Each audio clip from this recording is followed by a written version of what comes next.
All right, you're up. Okay. Welcome to another episode. Welcome back to Capital Consumption Theory. I'm Eddie Chu, and this is Zach and Brian. And today we're going to talk about Biden's capital gains tax proposal. So Biden recently, apparently is preparing a proposal to raise the long-term capital gains tax to as high as 43.4%, which is almost double what it is currently. And I wanted to talk about this a little bit because, from the capital consumption view, this is perfect. This is exactly what he should be doing. So if you remember, capital consumption theory says that we have basically an inflationary top where, wealthy people have basically too much income and the non-wealthy, the bottom 50%, have not enough income, not enough spending. And as a result, the income of the wealthy, where in a healthy economy, it would be invested into more productive capacity. In our current economy, it is not, it cannot do that because it would not be profitable with underfunded spending. So runs around and makes bubbles instead. And it also it increases the risk of sort of unstable capital flows and unstable financial markets.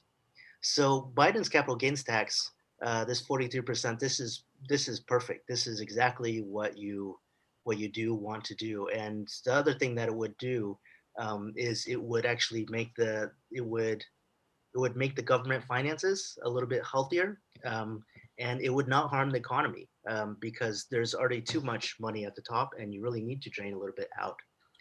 It would make markets more stable a little bit. Okay, Um, I want to add on to this. I want yeah, to explain something really important but super boring. I okay. want to explain what shoot, now I can't even remember what they are called. Marginal tax rates. When Yeah. it means when somebody is getting taxed 43% at $1 million, it does not mean that once you hit $1 million, everything you made beforehand is taxed at 43%. It means that every dollar above $1 million, you get taxed at 43%. This is important to realize because everyone gets taxed the same until they reach the next tax level. And so Yeah. a lot of people argue really stupid things when they say something like, oh, well, now I'm just going to get $999,000 and then I'm not going to make that extra money because I'm going to lose money on that. No, that's not how it works. Yeah. Marginal tax rate. Once you hit the next dollar, then that tax rate And applies to you. and this is basically making capital gains into regular income. So if you're only making like $30,000 a year and you're playing the stock market and you make $5,000 in the stock market, that will just be added to your regular income, and it will be taxed like regular income. And if you don't pay very much because you're only making 30,000 a year, then you won't pay very much on your capital gains either. It only gets up to 40% when you're making like 200,000. I don't know the exact number, but when you're making enough money to be in the highest tax bracket there is, then that's when the 40% will actually hit you. There's a quote here that I want to bring up that says, but taxpayers who know they'll be selling a highly appreciated asset next year anyway, for example, should consider doing it now just in case capital gains taxes do increase. So, And so that could be important to people who own homes or like rental yeah, properties, things like that. yeah, Um, that could be a big difference if they wait to sell it until next year. yeah. So, as you guys know, I'm a trader investor, so I'm always examining this in terms of, what is going to happen this year, in the next 6 months, 3 months, 6 months, a year, and 2 years. And it brings to mind something that Brian mentioned before, which was how, in Japan, when they put the consumption tax on, like everybody rushed out and started spending before the date that the tax increase would actually um, be in operation. So that's sort of interesting. One thing that may happen is that people may sort of sell their assets, to try to get in before the net comes down, so to speak. And so, if I were Biden, I would say, let's try to get this net down as soon as possible. This year, 2021 preferably.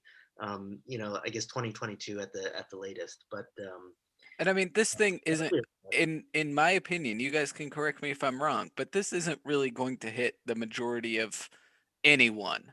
Like selling a house and getting a million in profit above, like not even getting $1 million for your house, but getting $1 million above what you paid for it originally, Yeah. it's not going to be too many people. And then you have a $500,000 exclusion because the US government's nice on that, at least.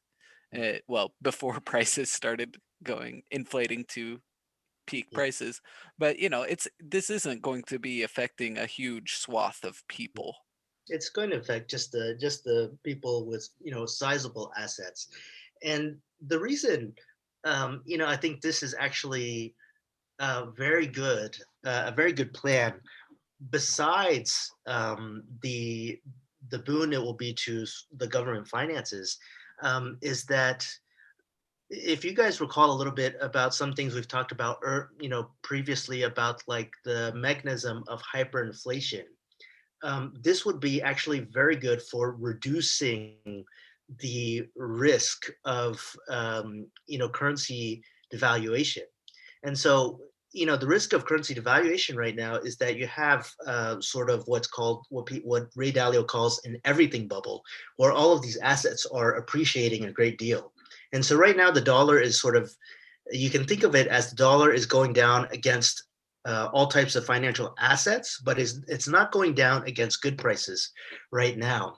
And so the risk of the current situation turning into a situation where you have some severe inflation, if you look at previous episodes of hyperinflation, such as Zimbabwe and Weimar Germany, one of the things that usually happens is that the severe inflation begins to happen at the same time that you have like a stock market crash.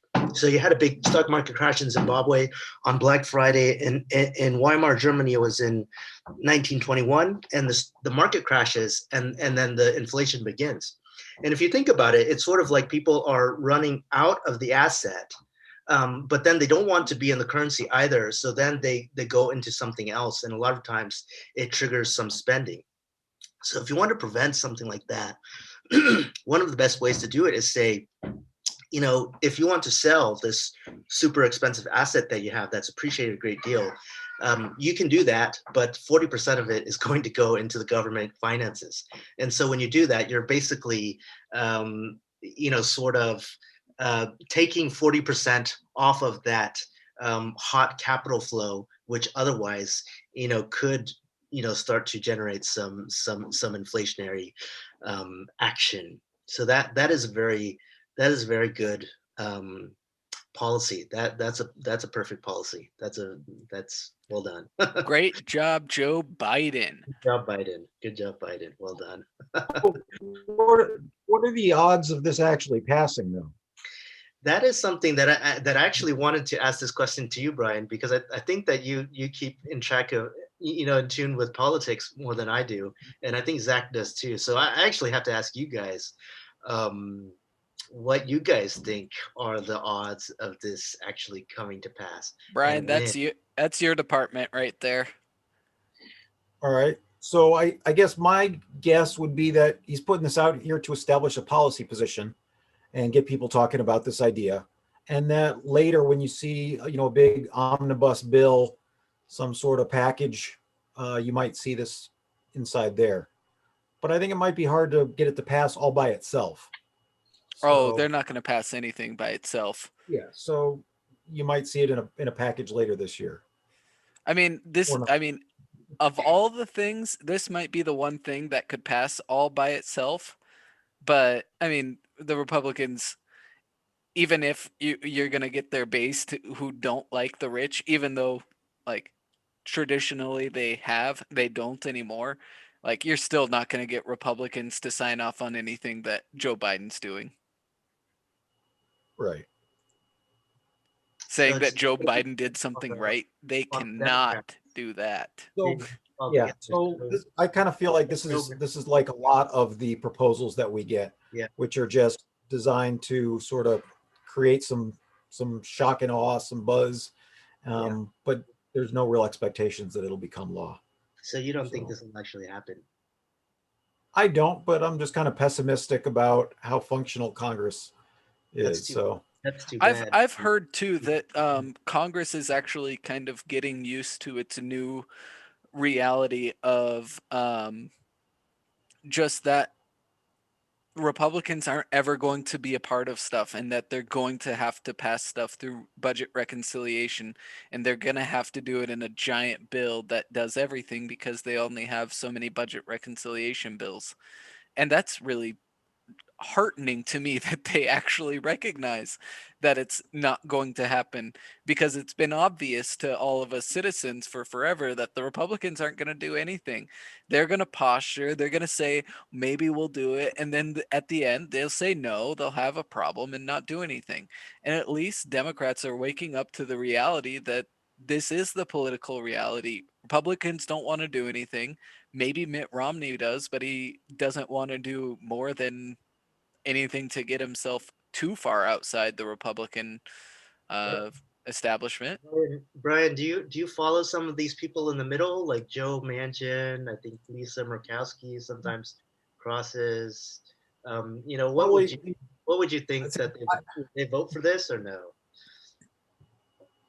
Just um, what would your guess be?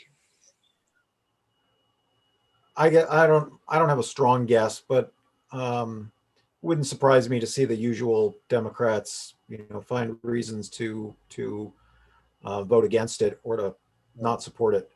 yeah, I see. I don't think that's the case, just because there is so much.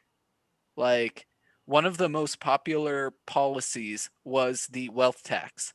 And one of the things the wealth tax, the reason they could get away with not doing the wealth tax is for a lot of reasons, but main one being that it would force people to question whether or not they wanted to live in America. And this one is there isn't that same thing. If you're taking part in investments, you're taking in part of investments, and there is a lot on both sides of the aisle, a lot of interest in taxing the rich. That's no, that's true. There's plenty of interest in doing it. I'm not optimistic that it's actually going to come about. I seem to remember Biden promising that nothing was going to fundamentally change if he got elected, and this seems like a reasonable enough, a big enough change that it would. I don't know. I'm not optimistic about anything big and transformative coming out of I the mean, Biden. we could talk about the child tax credit too, because that's a pretty big fundamental change too. But It's we should only if probably it's permanent. stop for It's now. temporary. If it's permanent. Yes, you are totally correct. it's interesting that it's almost like Biden is actually going back on that promise to not fundamentally change, and we're actually getting a little bit of change. So, Well, you know, yeah, he that's promised a public option. So yeah, what happened with that? right. I mean, All which right. so are we? Is he not doing stuff, or is he doing stuff? Because a public option would mean that things would fundamentally change, right? It seems like he's trying to do stuff, but it would have to go through Congress. It seems like Joe Biden is not in the way anymore. Yeah. But maybe Congress will be. Yeah. It pretty that's a lot of what I've heard too, is that the Senate is running America right now.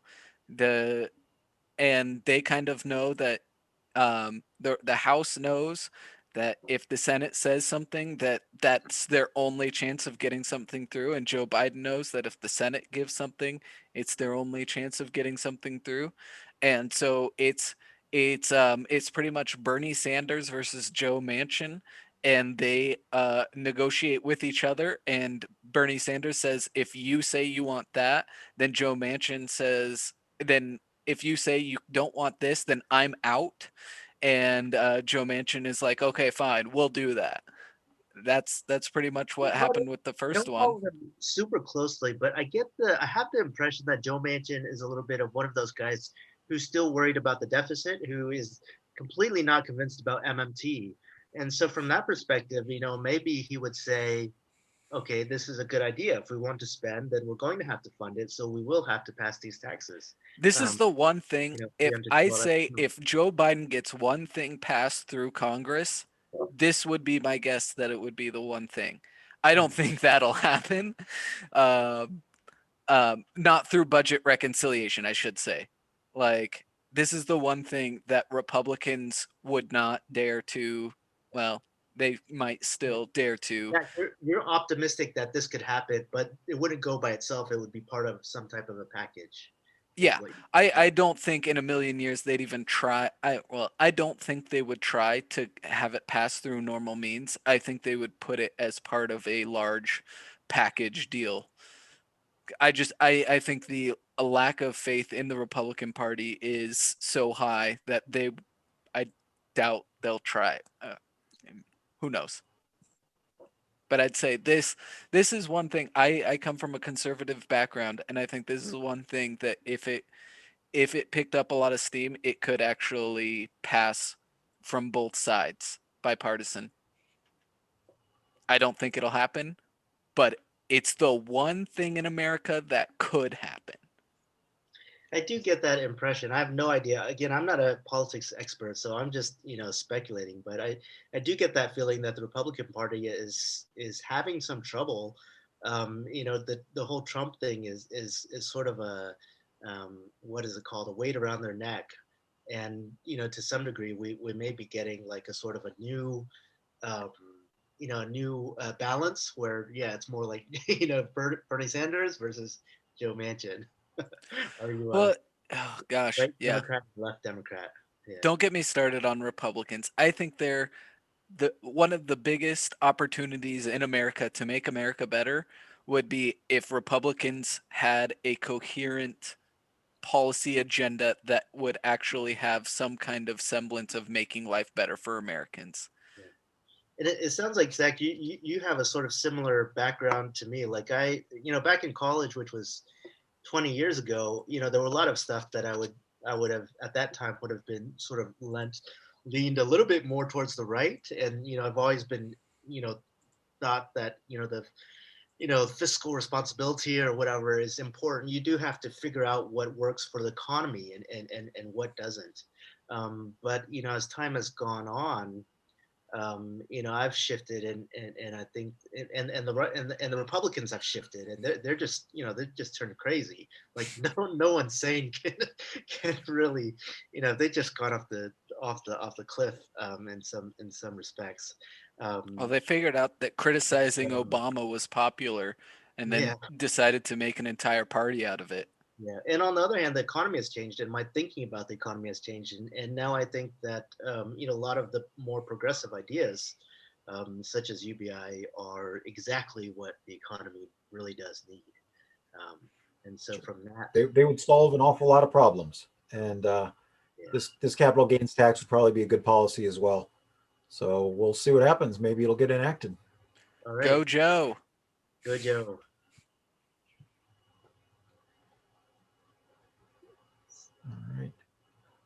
All right. Anyone else have any other, I guess, want to wrap it up? Any other final thoughts?